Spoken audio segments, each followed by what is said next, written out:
For like forever, education has kind of looked the same, right? But what's happening right now, well, it's one of the biggest shifts learning has ever seen, and it's all thanks to artificial intelligence. So let's dive into this revolution and figure out what it actually means for all of us. I mean, really think about it. You've got a teacher at the front of the room, rows of students. That basic model, it's been the standard for over 100 years. And look, it's served its purpose, but it's also been crying out for a shakeup. Well, that shakeup is here.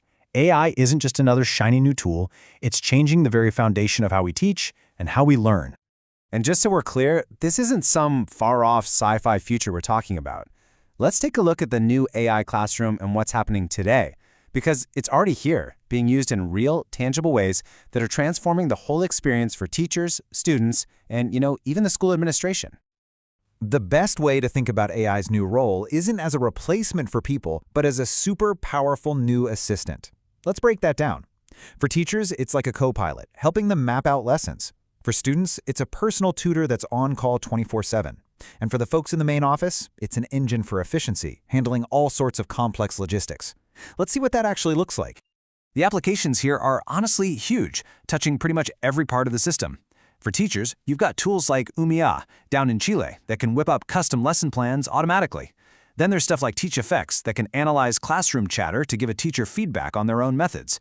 For students, AI tutors are making personalized learning a reality on a massive scale. And for administrators, AI is streamlining everything from admissions to spotting students who might need a little extra help before they fall behind. So here's the bottom line. Teacher burnout is a real, massive problem. AI helps with that directly by taking on the tedious, repetitive stuff. The grading, the paperwork. This frees up our educators to do what they're actually there to do: teach, mentor, and inspire their students. And the impact on students? Just as dramatic.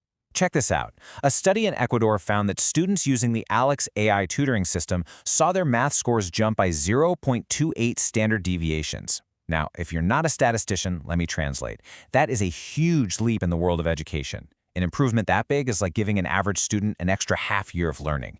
It's a massive advantage. And that jump in test scores has real-world consequences. It meant that those same students were 9% less likely to fail their course. This is solid proof that this kind of personalized AI support doesn't just bump up grades, it actually helps students succeed and stay on track. Okay, so we know AI is powerful, but how do we actually use it well?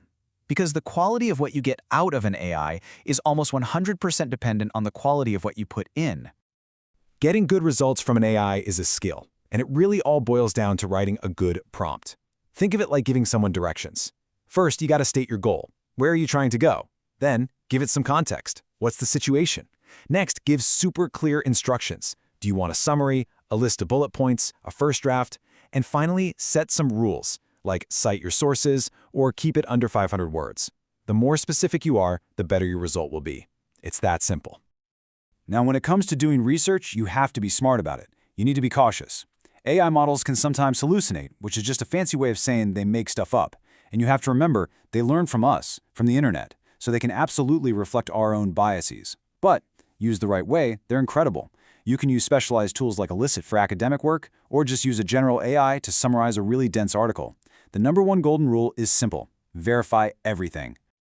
With any powerful new technology, first comes the excitement, and then comes the big question. What are the rules here? This AI revolution is no different. We absolutely have to build a framework for how to use this stuff responsibly. A really smart way to think about this is a risk-based approach, a lot like the one in the EU's Big AI Act. You basically sort AI uses into 4 buckets. From minimal risk, think like an AI-powered spam filter, all the way up to unacceptable risk. So what's unacceptable when it comes to education? Well, this is where we draw some really hard lines. Submitting an essay that an AI wrote for you and passing it off as your own? That's a clear violation. Or how about a school using an AI to assign a final grade with 0 human oversight? That would also fall into this category. These are things that just undermine the whole point of education. And of course, these challenges go way beyond just the classroom. We're talking about huge societal shifts, the potential for job losses, the risk that we get lazy and let our own thinking skills get rusty, and the very real danger of a digital divide getting even wider between people who have access to this tech and those who don't. So all of this brings us to the final and maybe most important question. The tech is here, but are our schools and are we as students and teachers actually ready for it? So let's do a quick readiness check. Think about your own local school or college. Do they have the basics, like good internet and enough devices for everyone? Are teachers actually getting trained on how to use these tools in their classrooms? Is learning about AI even part of the curriculum? And maybe most importantly, are there clear, established rules for using it ethically? Answering those questions tells you a whole lot about how ready a place really is. At the end of the day, ignoring AI just isn't an option. It's already here, woven into our digital lives. So the real conversation, the one we all need to start having right now, is about the how. How are we going to harness this incredible technology to build a better, smarter, and maybe even a more human future for education?